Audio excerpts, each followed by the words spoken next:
Ola solidarios, esta vez falamos dun tema que todos temos moi presente, pero do que non se adoita falar. Referímonos á morte.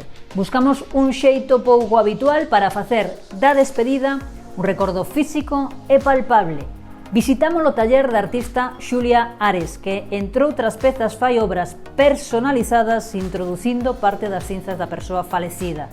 Son pezas, xa advertimos, con estética moi alonxada das tradicionais obras funerarias. De feito, nos traballos máis discretos de Xulia, preguntámoslle á artista onde están as cinzas.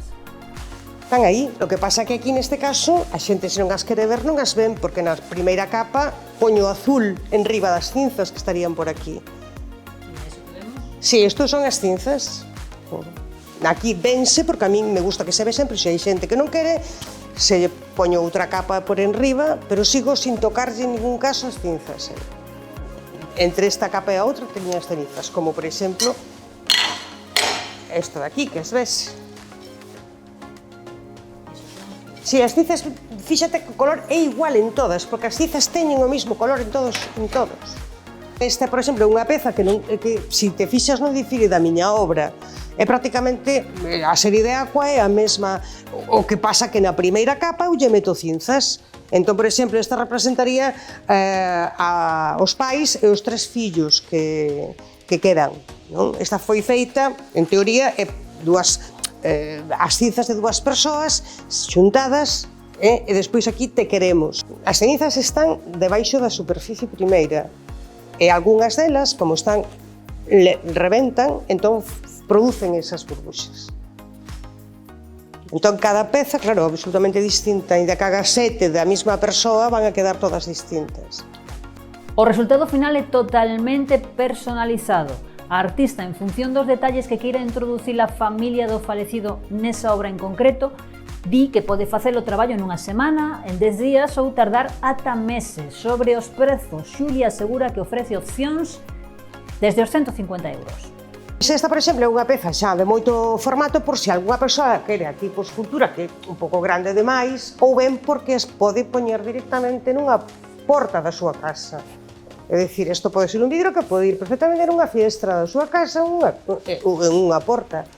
Como se formase parte esa persoa. Entón, de aquí a aquí, o mar son as cinzas. Xa hai outra cantidade, por eso que depende do formato se requiren máis ou menos cinzas, non? As pezas máis pequenas son as máis económicas. Que pasa? Que moita xente non che pide unha, che pide máis. Entón, claro, se pode prorratear, porque o proceso teño que facer o mismo para un que para 25. Entón é o mismo, é dicir, que che pode costar igual isto que unha peza pequena, porque aquí non é o material, é o forno, a limpeza, un montón de historias. Pois a mellor esta non chega a 600 euros. Esta de aquí a mellor son 1000 e pico de euros, depende. Esta a mellor tamén, a veces non é por un formato ou outro, é por o tipo de color. Nos últimos 20 anos as cremacións multiplicáronse por 3 en España. De feito, cada vez máis xente busca opcións diferentes para ese momento da despedida. Vemos agora nunha simulación con Xulia Ares como é parte do seu proceso creativo. Tenemos las cenizas aquí, dispuestas de esa manera. Si quisiéramos hacer un dibujo, podría hacer yo incluso algo así, sin tocarlas, ¿no? Le pondría esto otra vez y yo empezaría ya a trabajar aquí con esto, con un pincel y con agua, haciendo yo los dibujos que yo considere. Y esto, claro. Y luego ya, por ejemplo, me interesa ese color, podría ir otra capa, otro color, otra capa, otro color y así sucesivamente. Eso es un poco para que veáis el proceso más o menos. Y luego de aquí, obviamente, va al horno.